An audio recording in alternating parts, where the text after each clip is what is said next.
ஓம் ஸ்ரீ குருப்யோ நமக. யோக சாரம். ஸ்ரீ சுவாமி சிவானந்தா. வாழ்வில் வெற்றி மிக்க கவனத்துடன் நினைக்கவும், சரியான முடிவுக்கு வரவும், திட நம்பிக்கையுடன் காரியத்தை நடத்தவும், சுறுசுறுப்புடன் வேலையை செய்யவும், அன்போடு உரையாடவும், ஒழுங்காக நடக்கவும். வாழ்வில் எத்துறையிலும் உனக்கு வெற்றி கிடைத்தே தீரும். மன சாந்தியும் உண்டாகும். தூய்மையான அறிவும் ஏற்படும். அளவிடப்படாததும் என்றும் குறையாததுமான தெய்வீக சம்பத்து உனக்கு கிடைக்கும். என்றும் இறைவனடியில் இருப்பாயாக. சிவானந்தா. யோகசாரம். அத்தியாயம் 1. யோகம். யோகம் என்பது ஒரு பூரணமான ஆசரணைக்கேற்ற ஆத்மீக பண்பாட்டின் கிரமம். அது ஒரு யதார்த்த வித்தை. உடல் உள்ளம் ஆத்மாக மூன்றையும் ஒருங்கே மேம்பாடடைய செய்வதே அதன் குறிக்கோள். விஷய பிரபஞ்சத்தினின்று புலன்களை திருப்பி மனதை உள்ளே ஒருமுகப்படுத்துவது யோகம். ஆத்மா அல்லது ஆவியில் நித்தியமான வாழ்வே யோகம். மனதையும் அதன் மாறுபாடுகளையும் கட்டுப்படுத்துவது யோகத்தின் குறிக்கோள்.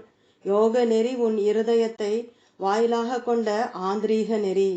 மனம், புலன்கள், பருவுடல் ஆகியவற்றை பயிற்சி ஒழுங்குபடுத்துவது யோகம்.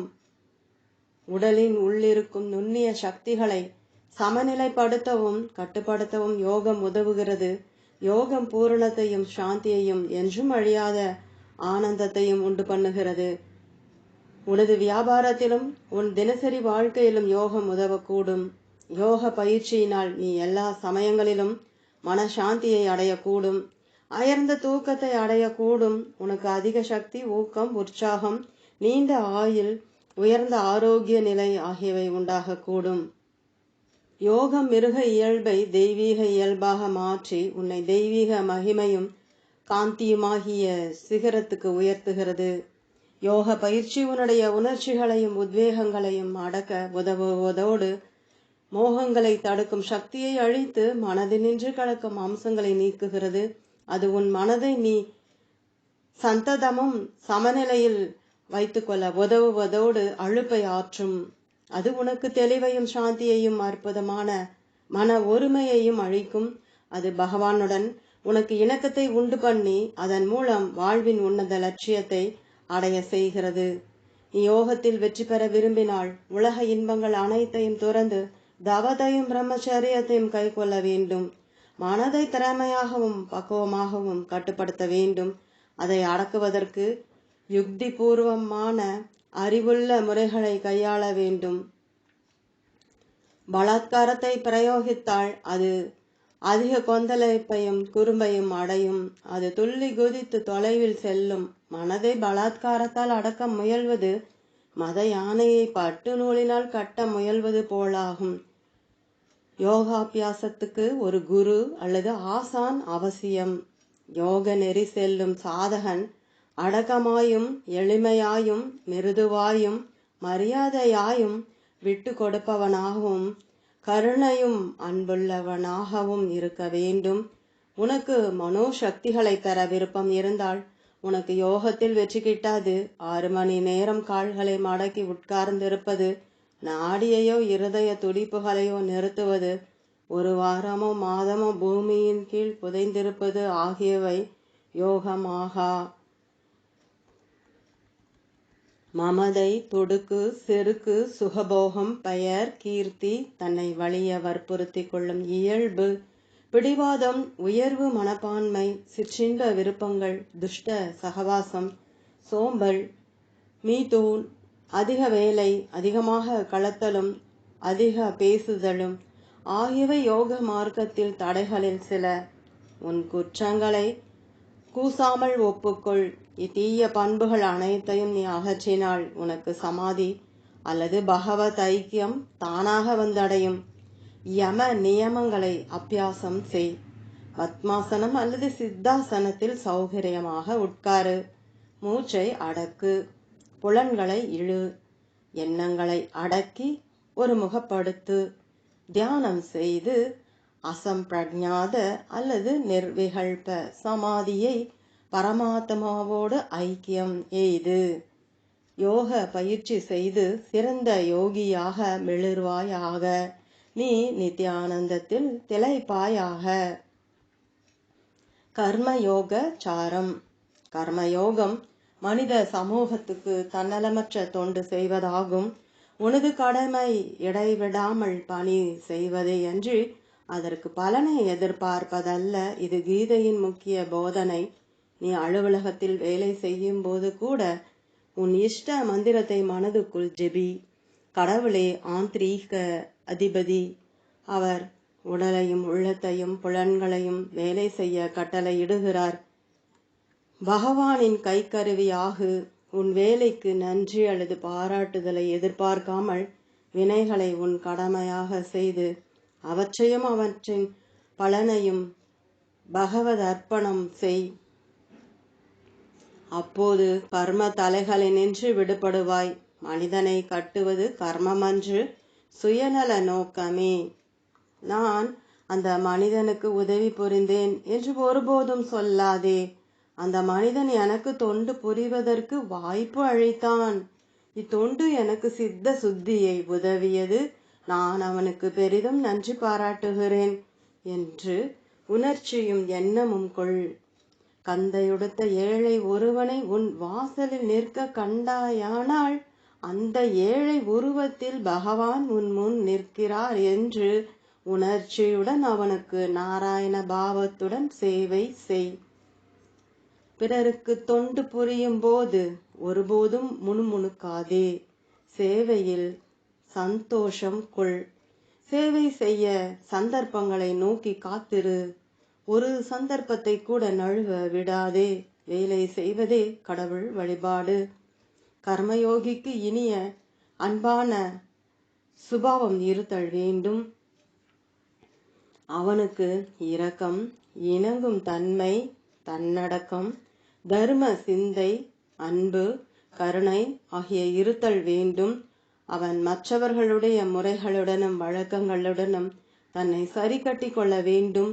அவன் அவமதிப்பு, கடுஞ்சொற்கள், கண்டனங்கள், இன்ப துன்பம், தட்ப வெப்பம் ஆகியவற்றை தாங்கிக் கொள்ளக்கூடியவனாக இருக்க வேண்டும்.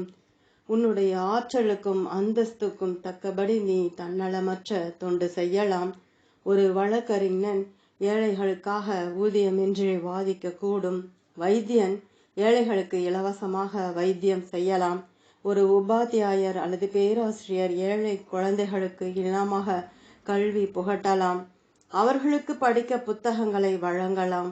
12 அங்க ஔடதங்கள் அல்லது அலோபதிக் அல்லது ஹோமியோபதிக் மருந்துகள் கொண்ட ஒரு மருந்து பெட்டி வைத்துக்கொண்டு ஏழைகளுக்கும் நோயாளிகளுக்கும் ஆத்ம பாவத்தோடு தொண்டாற்று. உன் வருமானத்தில் 10ல் 1 பங்கை கொண்டு தர்மம் செய். இது சிறந்த யோகமாகும். கீழ்த்தர தொழில் என்றும் கௌரவமான தொழில் என்றும் வேற்றுமை பாராட்டாதே. ஒருவனுக்கு தேகத்தின் எந்த பாகத்திலாவது கடுமையான வலி இருந்தால் உடனே வலியுள்ள பாகத்தை பிடித்துவிடு. நோயாளியின் சரீரத்தில் உள்ள பகவானுக்கு பணிவிடை செய்வதாக உணர்ச்சி கொண்டு உன் இஷ்ட மந்திரத்தையும் ஜெபம் செய். மனிதனாவது மிருகமாவது பாட்டையோரத்தில் இரத்த காயம்பட்டு இருக்க கண்டால் கட்டுவதற்கு வேறு வழிகள் இல்லாவிட்டால் உன் மேல் துணியையோ சட்டையையோ கிழித்து கட்டுவதற்கு பின் வாங்காதே. புகை வண்டி நிலையத்தில் ஏழை மூட்டை தூக்கிகளோடு கணக்கு பார்க்காமல் தாராளமாயும் பெருந்தன்மையாயும் இரு. உன் சட்டை பையில் சில்லறை நாணயங்களை வைத்துக்கொண்டு ஏழைகளுக்கும் வயது சென்றவர்களுக்கும் வழங்கு. கர்மயோகம் ஒளியையும் ஞானத்தையும் பெறுவதற்கு மனதை பண்படுத்துகிறது. அது இருதயத்தை விசாலமாக்கி ஒருமைப்பாடு அல்லது ஐக்கியத்துக்கு குறுக்கே நிற்கும் தடைகளை தகர்க்கிறது. கர்ம யோகம் சித்த சுத்தி அல்லது மன தூய்மையை அடைவதற்கு பலமான சாதனம். ஆகவே இடைவிடாமல் தன்னலமற்ற தொண்டு செய். ஹதயோகம். ஹதயோகம் சுவாச பந்தனம், ஆசனங்கள், பந்தங்கள், முத்திரைகள் இவற்றை குறிக்கிறது. ஹாவும் தாவும் சூரிய சந்திர ஐக்கியம், அதாவது பிராண அபான வாயுக்களின் ஐக்கியம் என்று அர்த்தம். ஹதம் என்றால் நோக்கம். நிறைவேறும் வரையில் ஒரு முறையை பிடிவாதமாய் கொள்வது என்று பொருள். திராடகம், அதாவது ஒற்றை காலால் நிற்றல், ஒரு வகை தவம் போன்ற நிலைகள் யாவும் ஹதயோக பயிற்சிகள். ஹதயோகம் ராஜயோகத்தினின்று இணை பிரியாதது. ஹதயோகம் முடியும் இடத்தில் ராஜயோகம் தொடங்குகிறது. ராஜயோகமும் ஹதயோகமும் பரஸ்பர சார்புள்ளவை. அவை ஒன்றுக்கொன்று ஒத்த பிரதிகள். இரு யோகங்களையும் அறிந்து அபியசிக்காமல் யாரும் பூரண யோகி ஆக முடியாது. ஹதயோகம் மாணவனை ராஜயோகத்தை கை கொள்வதற்கு தயார் செய்கிறது. ஹதயோகி உடலுடனும் பிராணனுடனும் தன் சாதனத்தை தொடங்குகிறான். ராஜயோகி மனதினின்றும், ஞான யோகி புத்தியினின்றும் சங்கல்பத்தினின்றும் சாதனத்தை தொடங்குகிறார்கள். ஹதயோகி பிராணனையும் அபானனையும் ஒன்று சேர்த்து அவற்றை ஷட் சக்கரங்களின் ஆத்ம சக்தியின் உறைவிடங்கள் மூலம் உச்சந்தலையிலுள்ள சகசிராரத்துக்கு கொண்டு சென்று சித்திகளை பெறுகிறான்.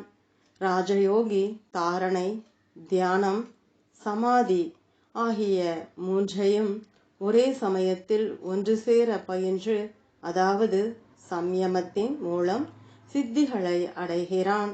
ஞான யோகி தூய இச்சா சக்தி அல்லது சத் சங்கல்பத்தின் மூலம் சித்திகளை தோற்றுவிக்கிறான்.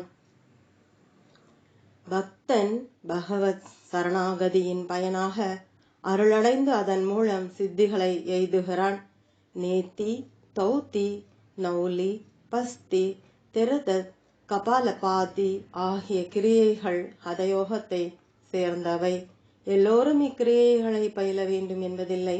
தேகத்தில் கபம் அதிகமாயுள்ளவர்கள் இக்கிரியைகளை அபியசிக்க வேண்டும். இவற்றை திறமையுள்ள ஹதயோகியிடமிருந்து கற்றுக்கொள். ஹதயோகமே லட்சியம் அல்ல, அது லட்சியத்திற்கு மார்க்கம் மட்டுமே. நல்ல ஆரோக்கியத்தை அடைந்தவுடன் ராஜயோகத்தை கை கொள்ளு. ஆசனம், கும்பகம், முத்திரை செய்து குண்டலினியை கொழுக்குங்கள். சுஷும்னா நாடியிலுள்ள சக்கரங்களின் மூலம் அதை சகசிராரத்துக்கு கொண்டு செல்லுங்கள். ஒளியின் குழந்தைகளே, நீங்கள் அமரத்துவ அமுதத்தை பருக மாட்டீர்களா? பருக மாட்டீர்களா? சகோதரா, நல்ல ஆரோக்கியத்தை அடை. ஆரோக்கியமின்றி நீ உயிர் வாழ்வது எப்படி? ஆரோக்கியமின்றி நீ எப்படி சம்பாதிக்க முடியும்? ஆரோக்கியமின்றி யோகத்திலோ அல்லது வேறு முயற்சியிலோ நீ எவ்வாறு வெற்றி பெற முடியும்? ஹதயோகத்தை அபியசித்து அற்புத ஆரோக்கியத்தை அடை. சகசிராரத்தில் உள்ள அமுதத்தை பருகி சிவனின் அழிவற்ற ஆலயத்தில் வாசம் செய். யோக ஆசனங்கள். நோயற்ற வாழ்வே குறைவற்ற செல்வம். உண்மையில் ஆரோக்கியம் அதிக ஆசைப்படக்கூடிய பேராகும். யாவருக்கும் உடல் நலம் மதிப்புக்குரிய ஆஸ்தி. அது யோக ஆசனங்களை ஒழுங்காக பயில்வதால் அடையத்தக்கது. ஆசன பயிற்சி உணர்ச்சிகளை அடக்கி மனசாந்தியை அளித்து பல்வேறு அமைப்புகள் அடங்கிய தேகத்தில் பிராணனை பரவ செய்து உள் உறுப்புகள் ஆரோக்கியமாய் செயலாற்ற செய்வதோடு வெவ்வேறு வயிற்று உறுப்புகளையும் உள்ளூர பிடித்து விடுகிறது.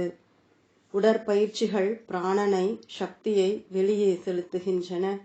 ஆசனங்களோ பிராணனை உட்செலுத்துகின்றன. ஆசன பயிற்சி பல நோய்களை நீக்குவதோடு குண்டலினி சக்தியையும் தட்டி எழுப்புகிறது. இவைகளே வேறு முறைகள் இல்லாமல் யோக முருகரை பயிற்சிகளில் மட்டுமுள்ள அனுகூலங்கள். குறைந்தது 15 நிமிட காலமாவது தினந்தோறும் சில ஆசனங்களை அபியாசம் செய். உனக்கு அற்புத ஆரோக்கியம் அமையும். உன் அபியாசத்தால் ஒழுங்கு தவறாமல் இரு. ஒழுங்கு தவறாமை மிகவும் முக்கியமானது. புஜங்க, சலப, தனுர், சர்வாங்க, ஹல, பஷ்மி மோத்த ஆசனங்களை அபியாசம் செய். புஜங்க, சலப, தனுர் ஆசனங்கள் மலச்சிக்கலையும் முதுகு வலியையும் நீக்கும். சிரஸ், சர்வாங்க, ஹல ஆசனங்கள் உன்னை பிரம்மச்சரியத்தில் நிலைநிறுத்தி முதுகு தண்டை துவளத்தக்க தாக்கி எல்லா நோய்களையும் தீர்க்கும். பஷ்சிமோத் ஆசனம் வயிற்று சதையை கரைத்து ஜீரணத்தை விருத்தி செய்யும். முடிவில் சுவாசனம் சவாசனம் செய்து எல்லா தசைகளையும் தளர்த்து காலையில் வயிறு காலியாய் இருக்கும் போதாவது அல்லது உண்டிக்கு குறைந்தது 3 மணி நேரத்துக்கு பிறகாவது ஆசனங்கள் செய்யப்பட வேண்டும். ஆசனங்கள் செய்வதற்கு காலை நேரமே சிறந்தது. ஆசனங்கள் செய்யும் போது மூக்கு கண்ணாடிகளை அணியாதே. அவசியமானால் பனியனை அணியலாம். உணவு விஷயத்தில் மிதமாயிரு. யோக ஆசனங்களில் வெற்றி அடைவதற்கு பிரம்மச்சரியம் மிக அவசியம். ஒவ்வொரு ஆசனத்துக்கும் குறைந்த நேரத்தில் தொடங்கி படிப்படியாக நேரத்தை அதிகப்படுத்து. ஆசன பயிற்சியை தொடங்கும் முன் தேக பாதைகளை நிவர்த்தி செய்து கொள். 10 வயதுக்கு மேற்பட்ட சிறுவர்களும் சிறுமிகளும் ஸ்திரீகளும் கூட ஆசன பயிற்சி செய்யலாம். உலகத்துக்கு ஆரோக்கியமும் வளமும் உள்ள சிறுவர்களும் சிறுமியர்களும் தேவை. இந்தியாவில் தற்போது நாம் காண்பதென்ன? ரிஷிகளும் ஞானிகளும் இருந்த நாடு. பீஷ்மர், பீமன், அர்ஜுனன், துரோணன், அஸ்வத்தாமா, கிருபர், பரசுராமர் முதலிய எண்ணற்ற பராக்கிரமமுள்ள வீரர்களை பெற்ற நாடு. குன்றாத வீரமும் ஒப்பற்ற பலமும் பொருந்திய கணக்கற்ற ராஜ புத்திரர்களை ஈன்ற பூமி. அப்படிப்பட்ட நாடாகிய இந்தியாவில் இப்போது பலவீனர்களும் பயங்காளிகளும் நிறைந்திருக்கிறார்கள். குழந்தைகளை பெறுகிறார்கள். ஆரோக்கிய விதிகளை அறியாமல் புறக்கணிக்கிறார்கள். நாடு துன்புற்று மரித்து கொண்டிருக்கிறது. அஹிம்சை, சத்தியம், அஸ்தேயம், பிரம்மச்சரியம், அபரிக்கிரகம் ஆகிய 5 நற்குணங்கள் படைத்த கணக்கற்ற வீரமும் நீதியும் பொருந்திய அத்தியாத்மீக வீரர்கள் உலகத்துக்கு தேவைப்படுகிறார்கள். பிராணாயாமம். பிராணாயாமம் ஒரு யதார்த்த வித்தை. அஷ்டாங்க யோகத்தில் அது 4வது அங்கமாகும். அது சுவாசத்தை ஒழுங்குபடுத்தல் அல்லது பிராணனை கட்டுப்படுத்தல். பிராணாயாமம் மனதை நிலைப்படுத்தி ஜீரண நீரை பெருக்கி ஜீரணத்தை அதிகப்படுத்தி நரம்புகளை ஊக்கப்படுத்தி ரஜசையும் நோய்களையும் அழித்து சோம்பலை நீக்குவதோடு உடலை லேசாயும் ஆரோக்கியமாயும் ஆக்கி குண்டலனியை கிளப்புகிறது. வயிறு காலியாய் இருக்கும் போது பிராணாயாம பயிற்சியை செய்ய வேண்டும். உன் அபியாசத்தில் ஒழுங்கு தவறாதே. பயிற்சி முடித்த உடனேயே நீராடாதே. ஆரம்பத்தில் கும்பகத்தை அதாவது மூச்சை தடுத்து நிறுத்துவதை அபியாசம் செய்யாதே. லேசான பூரகத்தையும் மூச்சை உள்ளே இழுப்பது, ரேசகத்தையும் வெளிவிடுவது மாத்திரம் செய். மூச்சை உன் சக்திக்கு மீறி நெருக்காதே. பூரகம், கும்பகம், ரேசகத்துக்கு 1:4:2 என்னும் விகிதத்தை கைக்கொள். மிக மெதுவாக மூச்சை வெளிவிடு. பத்ம, சித்த அல்லது சுக ஆசனத்தில் அமர். தலை, கழுத்து, உடலை ஒரு நேர்கோட்டில் நிறுத்து. இடது நாசி துவாரத்தின் மூலம் மெதுவாக மூச்சை உள்ளிழுத்து விகிதப்படி நிறுத்தி பிறகு வலது நாசி துவாரத்தின் மூலம் மெதுவாக வெளியே விடு. இது பிராணாயாமத்தில் பாதி கிரமமாகும். பிறகு வலது நாசி துவாரத்தின் மூலம் உள்ளிழுத்து நிறுத்தி இடது நாசி துவாரத்தின் மூலம் வெளிவிடு. 1 அல்லது 2 நிமிடங்களுக்கு மேல் சுவாசத்தை நிறுத்தாதே. உன் சக்திக்கு தக்கபடி 10 அல்லது 20 பிராணாயாமங்களை செய். உன்னை ஆயாசப்படுத்திக் கொள்ளாதே. எண்ணிக்கையை படிப்படியாக பெருக்கிக் கொள். நீ 16:64:32 வரையில் செல்லலாம். இதுவே சுகபூர்வக அதாவது எளிய சௌகரியமான பிராணாயாமம் ஆகும். கோடை காலத்தில் சீதளையை அப்பியசி. இது உன் இரத்தத்தை சுத்தி செய்து தேகத்தையும் குளிர செய்யும். குளிர்காலத்தில் பாஸ்திரிக்காவை பயில். இது ஈழை நோயையும் ஷய ரோகத்தையும் தீர்க்கும். பயிற்சியின் போது ஓம் என்றோ ராமா என்றோ ஜபம் செய். பிரம்மச்சரியத்தையும் உணவு கட்டுப்பாட்டையும் அனுசரி. உனக்கு நிறைந்த நலம் விளைவதோடு சீக்கிரமே நாடிகள் சுத்தமடையும். பிராணனும் மனமும் ஒன்றுக்கொன்று நெருங்கின தொடர்பு உள்ளவை.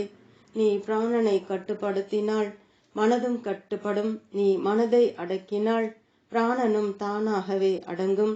பிராணன் மனதுடன் தொடர்பு கொண்டிருப்பதோடு அதன் மூலம் சங்கல்பத்துடன், சங்கல்பத்தின் மூலம் ஜீவாத்மாவுடன், ஜீவாத்மா மூலம் பரமாத்மாவுடன் தொடர்பு கொண்டிருக்கிறது. இந்த வினாடி முதல் ஊக்கத்தோடு பயிற்சியை தொடங்கு. சுவாசத்தை கட்டுப்படுத்தி மனதை அமைதியாக்கு. சுவாசத்தை ஒழுங்குபடுத்தி சமாதி அடை. சுவாசத்தை நிறுத்தி ஆயுளை நீட்டு. மூச்சை அடக்கி யோகி ஆகு. அதாவது ஆற்றல், அமைதி, ஆனந்தம், சுகம் இவற்றை உண்டு பண்ணும் யந்திரமாகும். குண்டலினி யோகம். குண்டலினி சக்தி என்பது சர பொருள்கள் அசர பொருள்கள் இரண்டுக்கும் அடிப்படையாய் சுருண்டு தூங்கும் விஸ்வ சக்தி. அது அடியில் மூலாதார சக்கரத்தில் சக்தி பொருந்திய சேஷ்டையற்ற நிலையில் உள்ள ஆதி பராசக்தி. குண்டலினி சக்தியை பற்றியும் 7 சக்கரங்கள் அல்லது ஆத்ம சக்தி அடங்கியிருக்கும் இடங்களை பற்றியும் தூங்கும் குண்டலினி சக்தியை எழுப்பி உச்சந்தலையில் சகசிரார சக்கரத்திலுள்ள சிவபெருமானோடு சேர்ப்பிப்பதை பற்றியும் கூறுவது குண்டலினி யோகம். 7 சக்கரங்களை துளைத்து கொண்டு குண்டலினி சக்தி தலை உச்சிக்கு செல்லுகிறது. 7 சக்கரங்கள் ஆவன மூலாதாரம், ஆசன துவாரம், சுவாதிஷ்டானம், ஜனனேந்திரியத்துக்கு மூலத்தில், மணிப்பூரகம் நாபியில், அனகதம் இருதயத்தில், விசுத்தம் கழுத்தில், ஆக்ஞா புருவங்களுக்கிடையில், சகசிராரம் உச்சந்தலையில் என்பன. நாடிகள் என்பவை பிராண ஓட்டங்களை கொண்டு செல்லும் சூட்சும குழாய்கள். அவைகளை ஊன கண்களால் காண முடியாது. அவைகள் சாதாரண நரம்புகளும் இரத்த குழாய்களும் அல்ல. 72,000 நாடிகள் இருக்கின்றன. அவற்றில் முக்கியமானவை 3. அவை இடை, பிங்களை, சுஷும்னை. குண்டலினி அதன் மூலம் மட்டுமே செல்வதால் சுஷும்னையே மிக முக்கியமானது. நாடி சுத்தமே குண்டலினி யோகத்தில் முதல் படி. சுஷும்னை சுத்தமாயிருந்தால்தான் அதன் மூலம் குண்டலினி செல்லும். பிராணாயாமா பயிற்சியினால் நாடி சுத்தி ஏற்படுகிறது. பிராணாயாமம் பந்தங்கள் முத்திரைகள் மூலம் யோகி சுஷும்னை நாடியின் வாயை திறந்து தூங்கும் குண்டலினியை கிளப்பி கீழுள்ள 6 சக்கரங்களின் மூலம் உச்சந்தலையில் உள்ள சகசிராரத்துக்கு கொண்டு போகிறான். குண்டலினி 3.5 வளையங்களாக மூலாதார சக்கரத்தில் தூங்குகிறது. 3 வளையங்கள் முக்குணங்களையும், அரை வளையம் விக்ரிதிகங்களையும் குறிக்கிறது. ஹத யோகிகளால் பிராணாயாமம் ஆசனங்கள் முத்திரைகள் மூலமாகவும், ராஜயோகிகளால் ஏகாக்கிர சித்தத்தாலும், பக்தர்களால் பக்தி பூரண சரணாகதி மூலமும், ஞானிகளால் பாகுபடுத்தும் சங்கல்பத்தின் மூலமும், மந்திர ஜபத்தாலும், குரு கிருபையாலும் குண்டலினி எழுப்பப்படுகிறது. நீ தூய்மையாயும் ஆசைகள் அகன்றும் இருந்தால் குண்டலினி தானே விழித்தெழும். அதனால் உனக்கு நலம் விளையும்.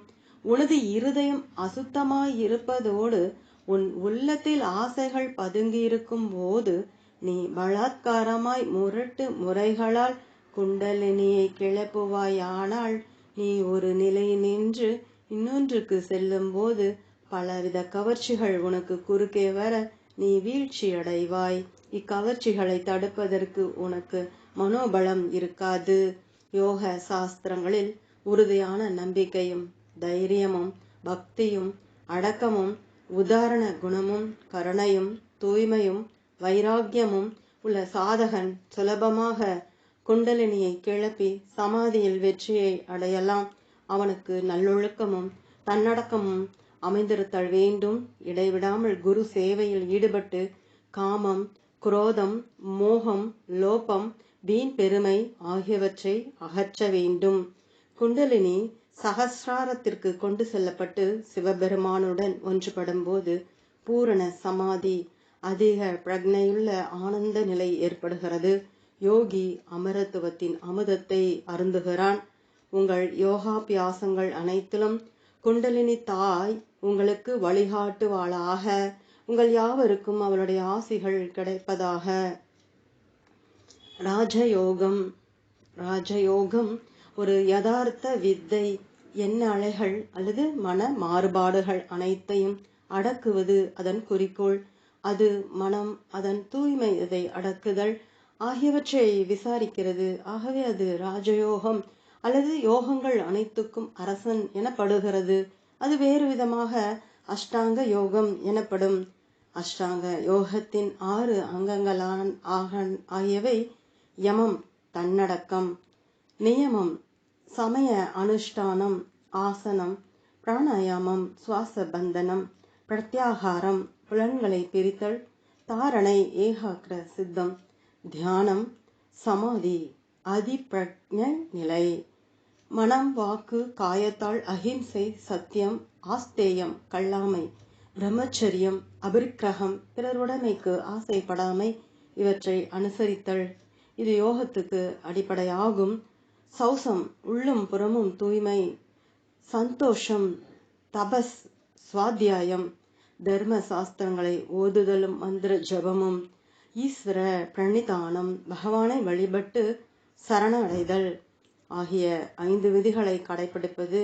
நியமம், மைத்ரி, சாமணர்களோடு சிநேகம், கருணை, கீழ்ப்பட்டவர்களிடம் கிருபை, முதிதை, மேலோரிடம் மரியாதை, உபேட்சை, தீயவர்கள் பால் அசட்டை ஆகியவற்றை விருத்தி செய். நீ பொறாமையையும் பகைமை குணத்தையும் நீக்கி மனசாந்தியை அடையலாம். யோக ஏணியில் அதன் பல்வேறு படிகள் மூலமும் பொறுமையாய் ஏறி ஏணியின் உச்சியாகிய அசம்பிரஜாத சமாதியை அடை. அதை அடைந்துவிட்டால் திரும்ப திரும்ப பிறப்புகளை உண்டு பண்ணும் சம்ஸ்காரங்கள் பதிவுகள் பூரணமாக பொசுக்கப்பட்டுவிடும். உன்னுள்ளே இருக்கும் தெய்வீக தன்மையை நீ உண்மையில் மலர செய்ய விரும்புவாயானால், நீ உண்மையில் இந்த சம்சார வலைகளினின்று விடுபட விரும்பினால், ராஜயோக சம்பிரதாயத்தில் அடங்கியுள்ள சிந்தனை கட்டுப்பாட்டு முறையை நீ உணர வேண்டும். சரியானபடி உயிர் வாழ்தல், சரியானபடி சிந்தித்தல், சரியானபடி பேசுதல், சரிவர நடத்தல் ஆகியவற்றின் வழிகளை நீ அறிதல் வேண்டும். யமத்தின் 5 நியதிகளை அல்லது நல்லொழுக்கம் அல்லது சதாச்சாரத்தை கடைப்பிடி. வெளி விஷயங்களிலிருந்து மனதை இழுத்து ஒரு குறிக்கோள் மீது நிறுத்துவது எப்படி என்பதை நீ அறிதல் வேண்டும். தாரணை, தியானத்தின் சரியான முறையை அறிய வேண்டும். அப்போதுதான் நீ உண்மை இன்ப முருவாய். அப்போதுதான் உனக்கு அதிகாரம், சுதந்திரம், பிரபுத்துவம் ஆகியவை கிடைக்கும். அப்போதுதான் நீ அமரத்துவத்தையும் விடுதலையையும் பரிபூரணத்தையும் அடையக்கூடும். மனதின் வழிகளையும் பழக்கங்களையும் கிரியைகளையும் அறிவதோடு மனதின் நியதிகளையும் மனம் அடங்கும் முறைகளையும் மனதை பயிற்றும் முறையையும் அறிவது மிக அவசியம். அப்போதுதான் நீ உண்மையான இன்பத்தையும் நிலைத்த கலக்கமற்ற சாந்தியையும் அடைய முடியும். ராஜயோகத்தை பயின்று சிந்தனைகளை அடக்கி மனதை ஒழுங்குபடுத்தி ஒழுங்கு தவறாமல் தியானம் செய்து சுதந்திரத்தையும் அமரத்துவத்தையும் கைவல்யத்தையும் பூரணத்துவத்தையும் எய்து. மன அடக்கம். ஆத்தும சக்தியே மனது. மனதின் மூலம்தான் பிரம்மம் அல்லது பரமாத்மா நானாவிதமான வஸ்துக்கள் உள்ள வேறுபட்ட பிரபஞ்சமாக தோற்றுகிறார். மனம் சம்ஸ்காரங்கள் அல்லது பதிவுகளின் சேர்க்கையை அன்றி வேறில்லை. அது பழக்கங்களின் மூட்டையை தவிர வேறென்று. மனதின் உண்மையான இயல்பு வாசனைகள் அல்லது நுண்ணிய விருப்பங்களால் ஆனது. நான் என்னும் எண்ணம் அல்லது அகங்காரமானது மனமாகிய மரத்துக்கு விதையாகும். இந்த விதையாகிய அகங்காரத்திலிருந்து கிளம்பும் முளையே புத்தி அல்லது விவேகம். இந்த முளையிலிருந்து சங்கல்பங்கள் எனப்படும் பல்வேறு கிளைகள் கிளம்புகின்றன. மனது சூட்சுமமான சத்துவ பொருளால் ஆக்கப்பட்டுள்ளது. சாந்தோக்கிய உபனிஷத்து படி மனம் அன்னத்தின் நுண்ணிய அம்சத்தால் ஆக்கப்பட்டிருக்கிறது. மனம் அசுத்த மனம், சுத்த மனம் ஆக இருவகைப்படும். முன்னையது பந்தத்தை விளைவிக்க, பின்னையது சாதகன் வீடு பெற வழி செய்கிறது. தியானிக்கும் வஸ்துவில் சிறிது காலம் மனது ஆழ்ந்து விடுதல், அதாவது மனோலயம் உனக்கு விமோச்சனம் அளிக்க பயன்படாது. மனோ நாசமே உனக்கு இறுதி விடுதலை அல்லது மோட்சத்தை அடைய உதவும். விஷயங்களில் விருப்பம் கொள்ளாதே. உன் தேவைகளை சுருக்கிக்கொள். வைராகியத்தை வளர். வைராகியம் மனதை ஒடுக்குகிறது. பிறருடன் அதிகமாக கலக்காதே. அதிகம் பேசாதே. அதிகமாக நடக்காதே. அதிகம் உண்ணாதே. அதிகமாக தூங்காதே. உன் உணர்ச்சியை அடக்கு. ஆசைகளையும் வாசனைகளையும் அகற்று. முன்கோபத்தையும் காமத்தையும் கட்டுப்படுத்து. சுத்த மனதின் மூலம் அசுத்த மனதை அழித்து தியானத்தின் மூலம் சுத்த மனதை கடந்து செல். பூரண பிரம்மச்சரியத்தை அனுசரி. ஆத்மீக நெறியில் அரைகுறை முறைகள் பயன்படா. மனதுடன் ஒருபோதும் மல்யுத்தம் செய்யாதே. தாரணையில் முரட்டு முயற்சிகளை கையாளாதே.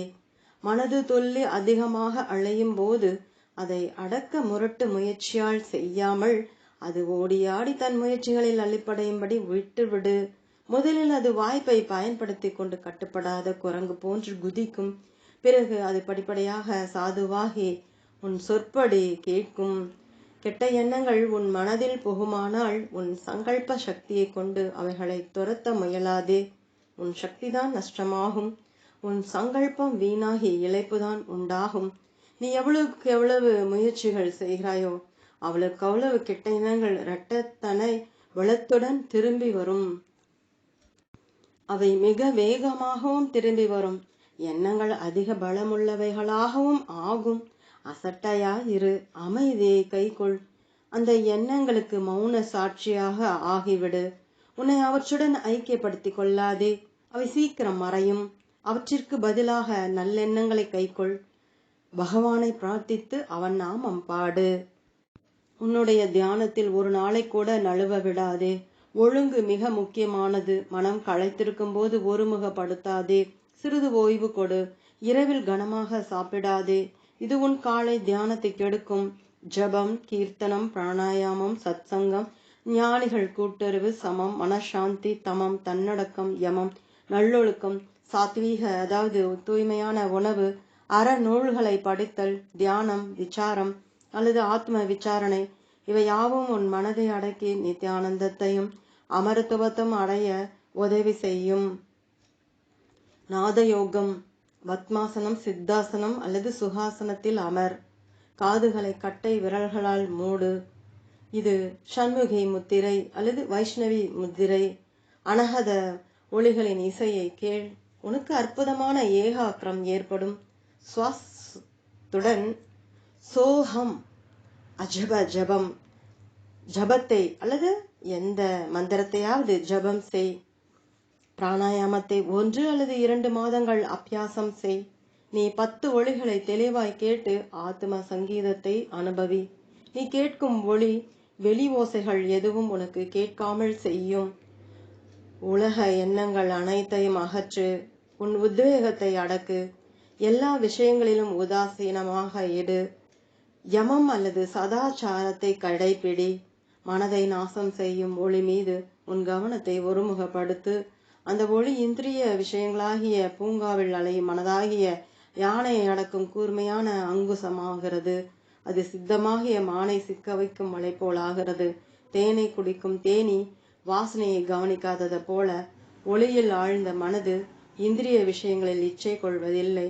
முதல் ஒளி சினி, 2வது ஒளி சினி, 3வது மணி சப்தம், 4வது சங்கின் சப்தம், 5வது வீணை நாதம் போன்றது, 6வது தாள சப்தம், 7வது குழலின் ஒளி, 8வது பேரிகை சப்தம் போன்றது, 9வது மிருதங்க சப்தம், 10வது ஒளி இடி போன்றது. உன் ஒளியை உன் வலது செவி மூலம் கேள். ஸ்தூல சப்தத்திலிருந்து சூட்சும சப்தத்துக்கு உன் ஏகாக்கிரத்தை தாரணை மாற்றிக்கொள். மனது சீக்கிரமே ஒளியில் ஆழ்ந்துவிடும்.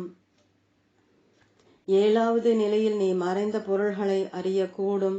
8வது நிலையில் பரவாக்கு கேட்கும். 9ஆம் நிலையில் உனக்கு திவ்ய சக்ஷு உண்டாகும்.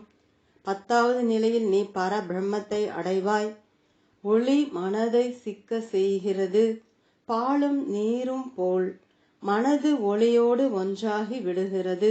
அது பிரம்மம் அல்லது பரமாத்மாவோடு ஒன்றாகி விடுகிறது. அப்போது நீ நித்தியானந்த நிலையை அடைந்திடுவாய். தொடரும். ஓம்.